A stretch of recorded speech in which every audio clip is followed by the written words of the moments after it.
Welcome to the fifth episode of Running with Kelly podcast I'm doing with Alex Kroll. Hi, Alex. Hey, How are you? everybody. Hi, good. How are you? Good. I'm really excited about this new series. We're going to be meeting and interviewing a few different runners. This podcast series is called Say I Won't, which is a song title that we're going to quickly review the lyrics of. But in this series, we're going to meet runners who have overcome or who are overcoming the odds and doing things that they might have been told that they couldn't do. I have up here on our screen the lyrics, some of the lyrics to Say I Won't. It's a song by Mercy Me. It's a Christian artist. So forgive the spiritual spin on this, but here's some of the lyrics. Not enough is what I've been told, but it must be a lie because the spirit inside says I'm so much more. So let them say they want what they want. Oh, I dare them to try. I can do all things through Christ who gives me strength. So keep on saying I won't, and I'll keep proving you wrong. I'm going to run. No, I'm going to fly. I'm going to know what it means to live and not just be alive. The world's going to hear because I'm going to shout, and I'll be dancing when circumstances drown the music out. Say I won't. I love that song. I feel like it's a dare. Go ahead, say I won't. I would never say that our next guest won't do anything because he has already done so much inspiring stuff. I got an email back in February 2022 from this gentleman who said he was looking for a running coach. He had been diagnosed. I'll let him share his story with sarcoidosis and had been given some maybe a future that he wasn't really excited about, I guess I'll say. But he really wanted to do something big. And he doesn't want to, I think what his words were, I don't want to just sit around and let this stuff happen to me. So he was planning on taking control. And since then, I got to know, Alex, you've met Josh and know him very well. I don't know about you, but I find that since he's joined the group, I have been continually getting inspired, and he's just been such an inspiration to me and to our whole Running with Kelly family. Yeah, I agree with that too. And I think one of the things I really love about Josh is that he's always so positive. All these big races that we do, like he was at Candlelight with us last month, and the conditions were terrible.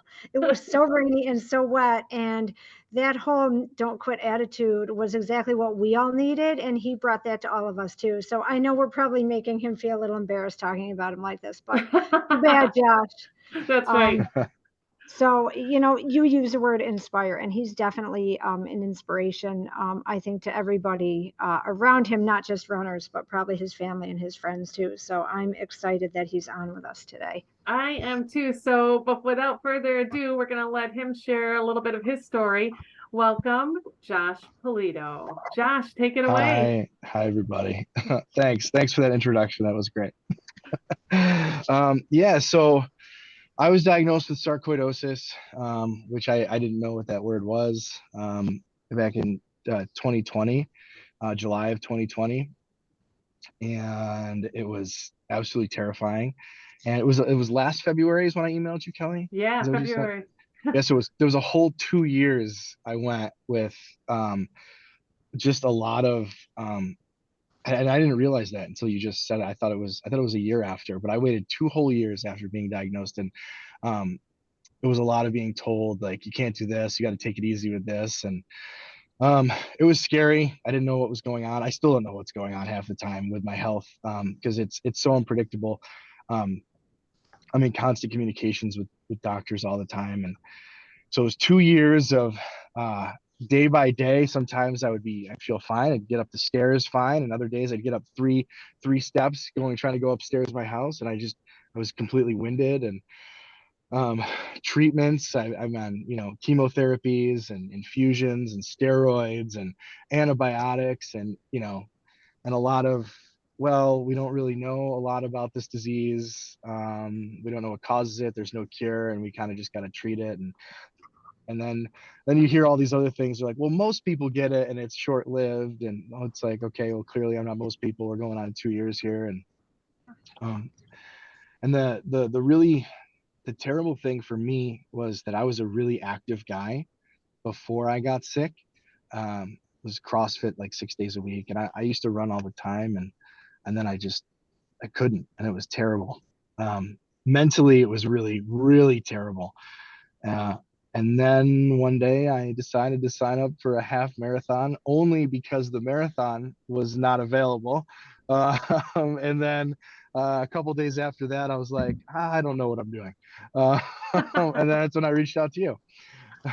I'm so glad you did. It was Yeah. when I read your email, I was like, I was just really inspired by the fact you're like, I could sit down here and let this disease rule my life, and I'm not going to do that, is what you said. And you're like, I'm going to do this. And you were just looking for some guidance. And I had not heard of sarcoidosis before either. And so I'm like, if you want my support, I will be there, and I will try to find out more about it and work with your people. And I'm just Yeah. so glad.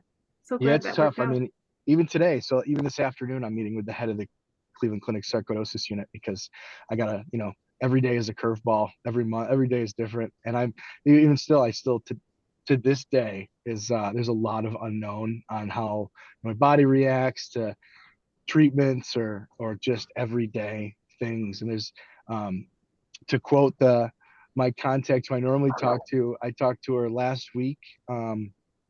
We spoke, was it Thursday or Friday, and she's like, this is just a giant puzzle that we just have to try to put together over time. Yeah, it's interesting, keeps me on my toes, but Can you tell us a little bit about what sarcoidosis is, like how it's affecting you differently than it affects others? so yeah, in general, it's just a really, really in its most simplest form, it's an autoimmune inflammation disease. So it creates a ton of inflammation, um, and it affects various organs in the body. Mine showed up in my lungs, but I have it. I have my eyes, lungs, skin, and joints is where I have it. I see it the most. Um, so it creates these clusters of cells called granulomas. And the granulomas, they can solidify, they create scar tissue in any lung or in any organ that it affects. So if you have it in your lungs and you get a ton of granulomas, it can reduce your lung capacity, creating scar tissue. And if it's really bad, it can stop your organ from functioning properly. So it's really bad if you don't stop it. It could get in your heart, your lungs. You can develop in your brain. People get it in their spine, and then it presents a lot of unique challenges for people. So Josh, what running, are some of the treatments that you've tried so far? I mean, you've been battling this now for a few years, and Yeah, I know from talking to you that you have tried some really orthodox stuff, some unorthodox stuff. So yeah. kind of go into some of that for us. Yeah, so I'm on a low dose chemotherapy drug every week that I inject myself called methotrexate. That is we have a love hate relationship because it works, but it's absolutely terrible to take. It's you bet it's nausea and amongst other things it can get because it nukes your immune system, so you get like canker sores and all those typical things from that, and it's terrible. I also every 4 weeks it's a TNF inhibitor or tumor necrosis factor inhibitor called Remicade, or I take a biosimilar called Inflectra. I take 1,000 milligram infusion over 2 hours every 4 weeks. Mostly that's given, I think it's most common use, I think, is rheumatoid arthritis patients, but I get it because it reduces inflammation. I've been on steroids. I'm actually on um, an experimental treatment now. It's called LDN. There's a doctor who just prescribed it to me in Cleveland. It's low dose naltrexone. So it's given for people. What I was told was that its common prescription is if you take opiates or you have opiate dependency, they give it to patients who are suffering from withdrawals. They give them about 100 milligrams. They take it daily. I'm on 3 milligrams, so a significantly smaller amount, but it's supposed to help with systemic inflammation. Now, I can tell you I've only been on it for just about a week now, and it's interesting. I take it at night, and the pharmacist, I had to go to a compound pharmacist because they have to mix it specifically for your dosage, which is interesting. It gives you some pretty crazy dreams, and it messes with my sleep cycle a little bit. Like you guys know, I told you I'm crazy. I wake up at like 3, 4 o'clock in the morning every day. Yeah, even I think you're crazy for that, and I get up early, but you're in no man's land. Yeah, it's been tough to wake up on this new stuff. So that's part of the challenge, is you got to deal with all the side effects from all the treatments, and um, just kind of figure it out as you go. Like it's a puzzle. You just gotta put it together the way you need to.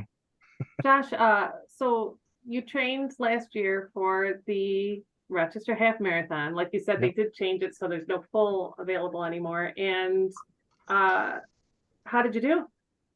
I finished. You I, finished. I finished. Yeah, that was the goal. I just wanted to finish, Yeah. just to feel like I could. And that was interesting. Like I thought that um, it's weird. Like in my head, I thought when I got sick, I was like, I'm not gonna have any of these what I call them dare to be great situations anymore, where you can like rise to a challenge. Like I was a dad. I've been married for a while. I have my job.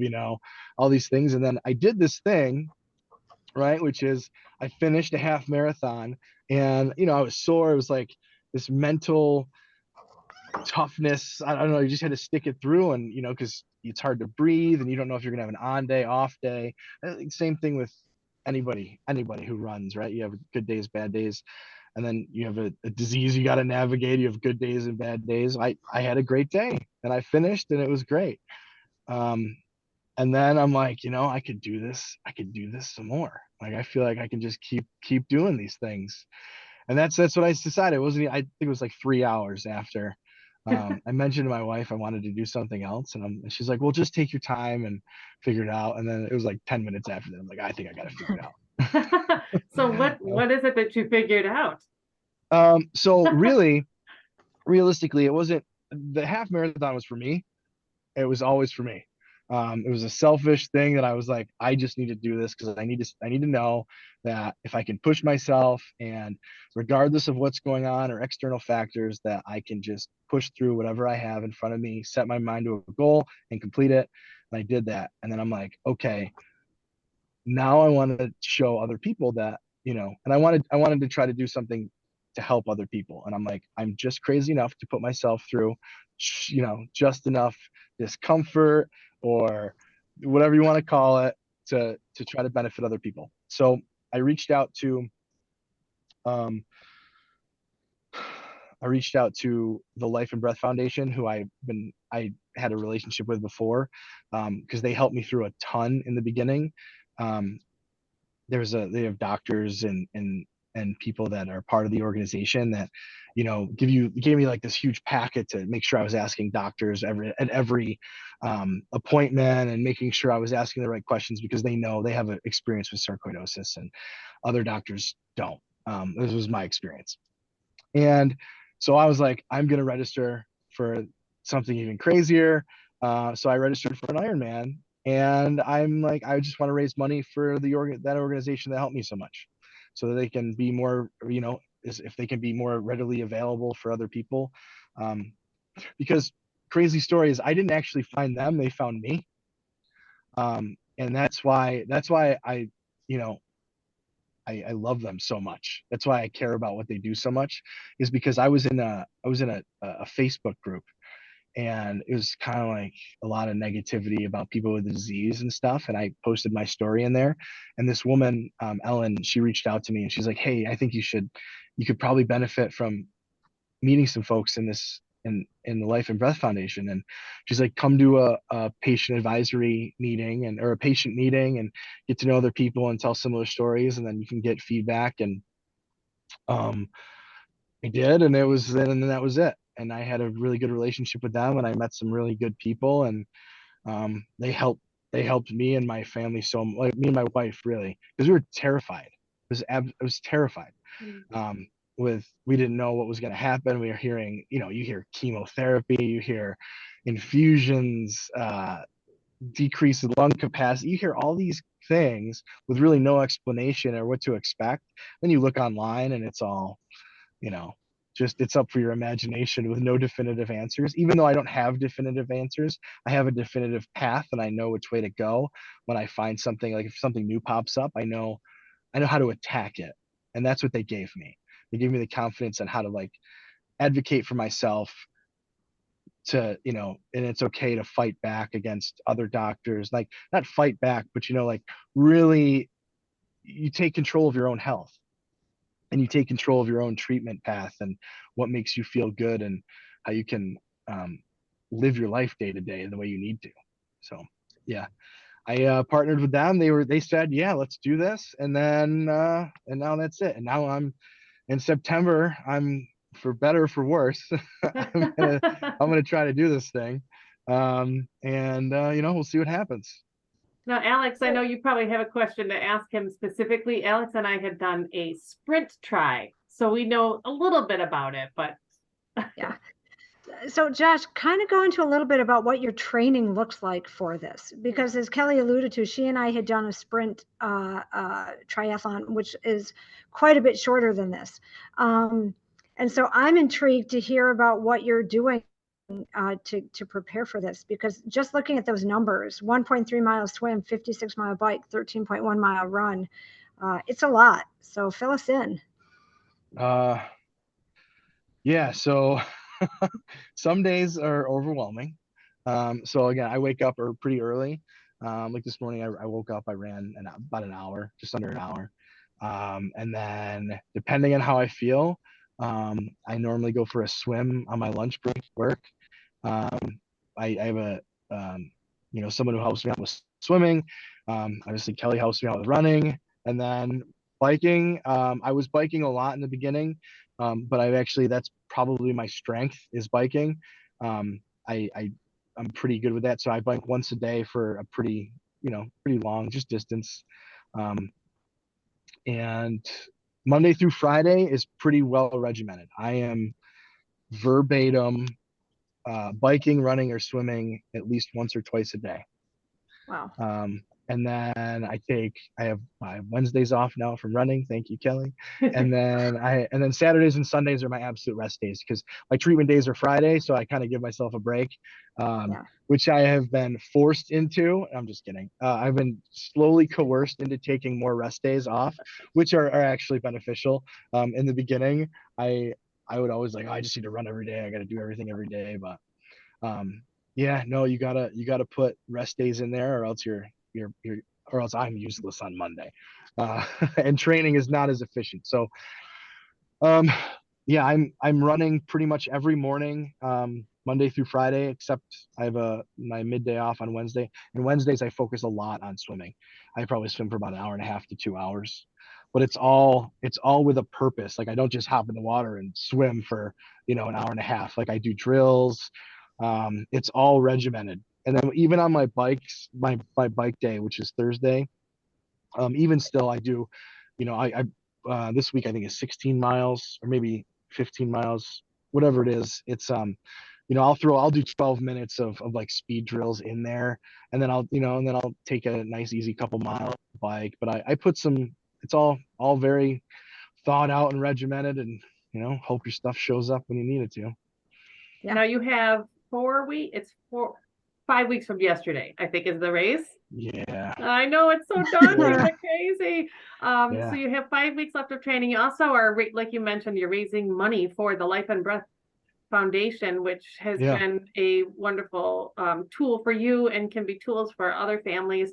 And we do have your fundraising page up on here. It's at lifeandbreath.org/Josh Polito to get to your fundraising page. Do you have a goal for what you'd like to fundraise? Really, I mean, there's no main goal. The goal is to help as many people as possible, right? So they offer, there's a lot of things that Life and Breath offers. They offer these like binder packets that kind of give you some guidance on, like, if you were newly diagnosed, or even if you had it for a while and you just want to manage your symptoms better. There's symptom trackers, prescription med trackers in there. Just an overall, it's a well put together, like, it's an overall health journal thing that they put together for people. So if and if you donate, you're helping people get those for free. And just the community that they have there too, just to keep that going is amazing. That's Yeah. awesome. I'm excited Yeah. to tell you. So for the remainder of our training, so the rest of August and the beginning of September, we do at Running with Kelly, we have a Stronger, Fitter, Faster class on Tuesday nights, which is $5 a class.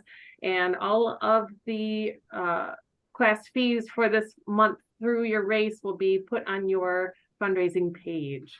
Oh, wow, So that's awesome. yes, I'm Thank you excited. so much. Well, we're just That's because amazing. you're such an inspiration, and when you come to class, you come to work like you're working hard. And I know the last class, you're like, I think I'm done. And I'm like, oh, but you're not, and you Yeah. kept Yeah. And going, there's only two more too. Yeah, that and you did it. was yeah, that was yeah, that was tough. It's tough. It's tough to push yourself, especially, there's so many. That's one of the hard external factors too. Like when you're sick, and I don't know if this is everyone's experience, when if whoever, if someone out there has like an autoimmune disease, or you're battling something, right? But there's so many like doctors is like, oh, just take it easy, just take it easy. Well, for me, I can't. Like that's not in my it's not in my repertoire of things that make me feel better, right? Like I need to push myself, especially mentally. Like there's a bodybuilder out there, Ronnie Coleman, not to, put any light on him, but he has like all these. He was a 6 or 7 time or 8 time Mr. Olympia, and he has all these back surgeries now. But every day he goes to the gym still, and he can. There was like a documentary on him. He can barely walk, and he says just for the mental benefits of like having to exercise. I feel the same way. Like mentally, I have to. Like there's no taking it easy, Yeah. especially unless it's a rest day, right? Like because That's I, right. I Take have it to easy take on those those rest now. days. I have to take those now. But yeah, I have to. There's no if I'm not pushing myself, then I feel like, let's say my disease wants to ramp it up a day, right? And or for a week, or got to go through some stuff. I think I'm more mentally prepared pushing myself, than than if I wasn't. That's just the way I look at it, and it really works for me, so I stick with it. How have your doctors reacted to your plans with the half marathon and then with the Ironman? Have they been supportive? 50-50.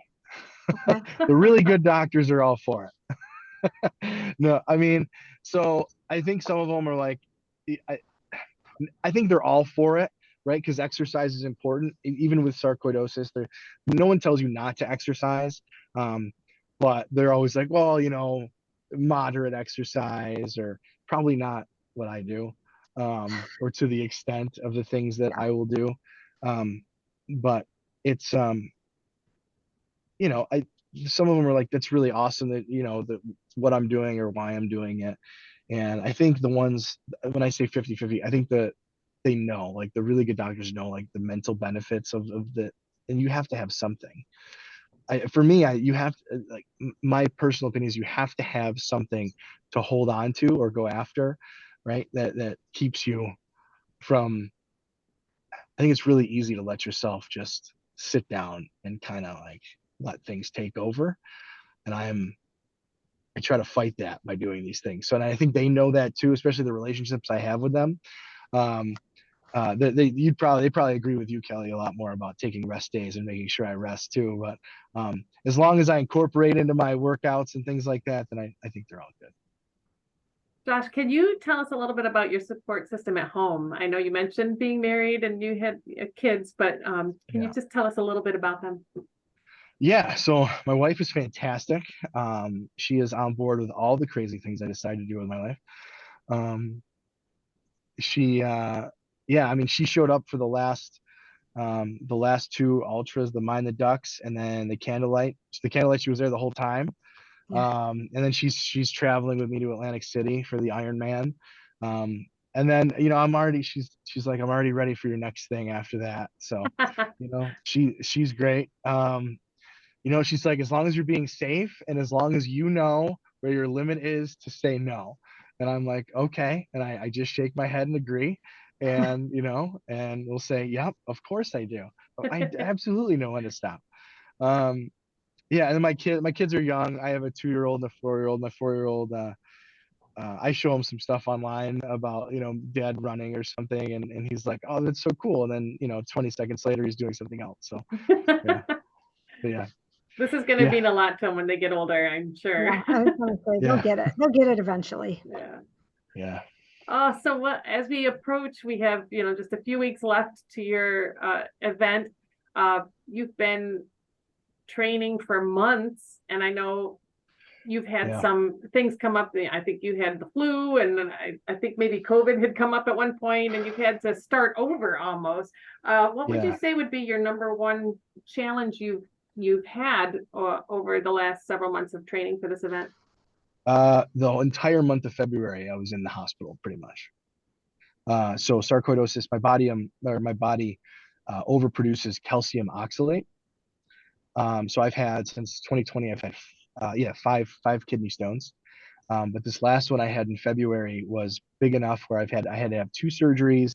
I got an infection because I have no immune system, and I was down. I was down from February 9th, basically until uh, February 27th is when Wow. was when I had it finally removed, when they could actually take it out.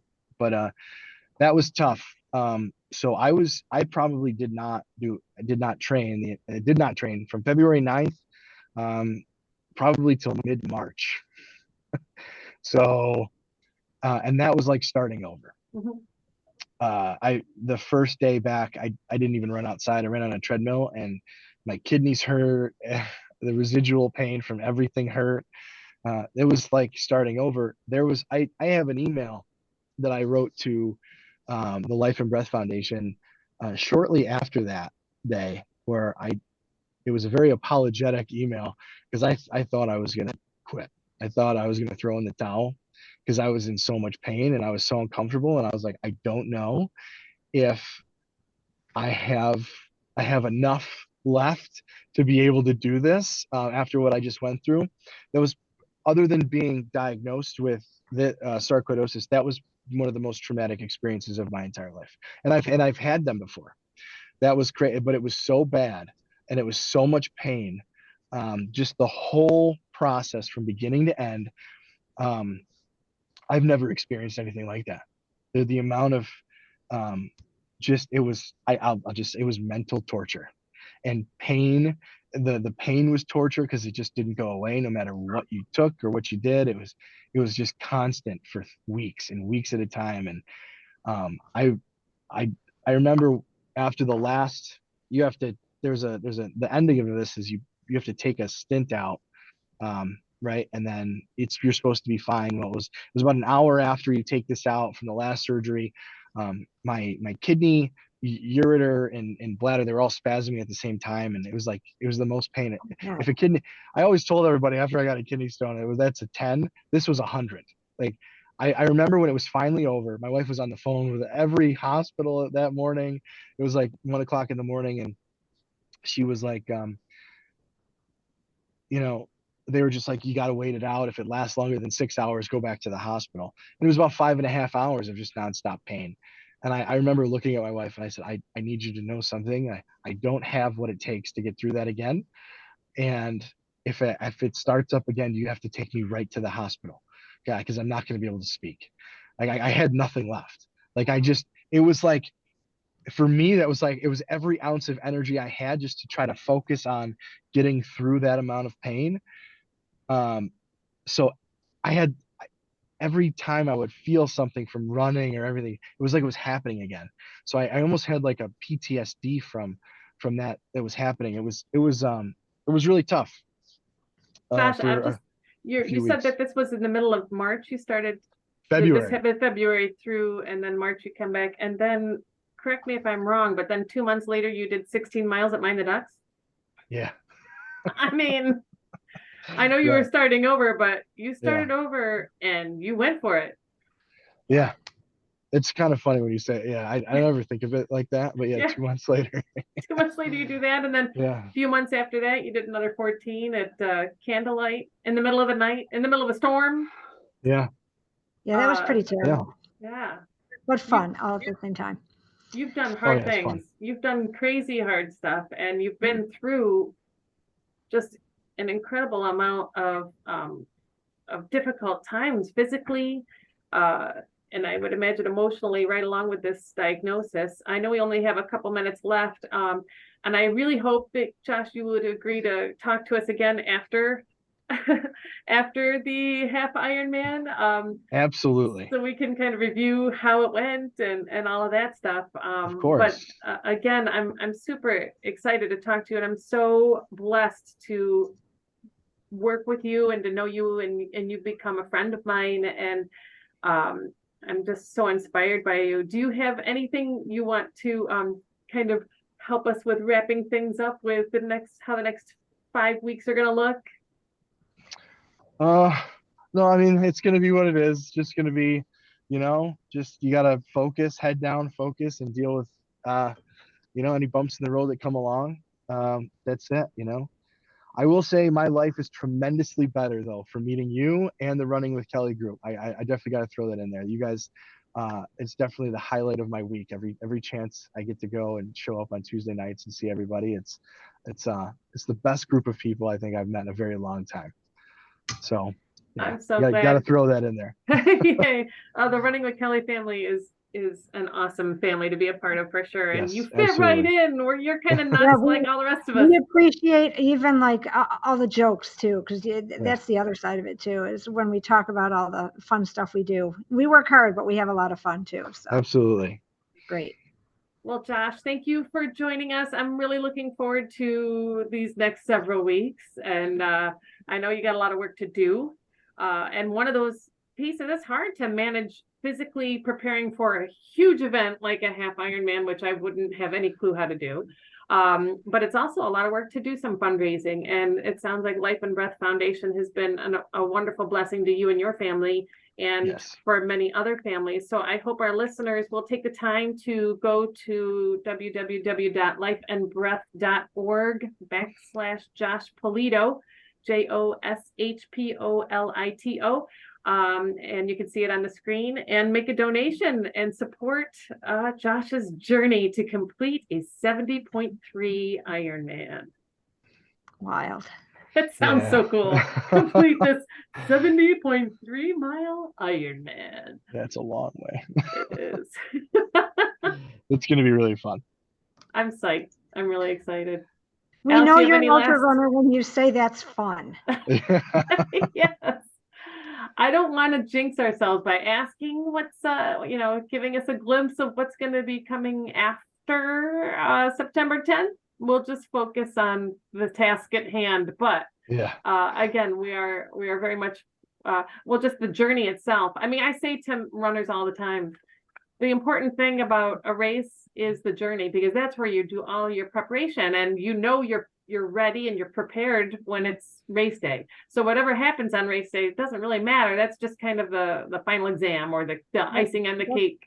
I think you called it the celebration once, Kelly. It's the celebration of all that hard work. It's a celebration of all that hard work. And I have done a lot of preparation and training for races that didn't go my way, and whatever. It's fine, because all of the months of training counts more than that one day. True. So you've inspired so many people by your months of training, and I know you're going to inspire us on that one day as well. We're excited. I'm excited. I am excited. It's going to be, I'm also terrified, but I think it's both, right? Like I'm so nervous, and I'm also very excited. So, I can't wait to get there. I'm getting there a couple of days ahead of time. I get to see the track and everything, and the routes, and it's going to be fun. I can't wait. So I like to think of training for a triathlon as you train your weakness and race your strength. So yes. Your strength is?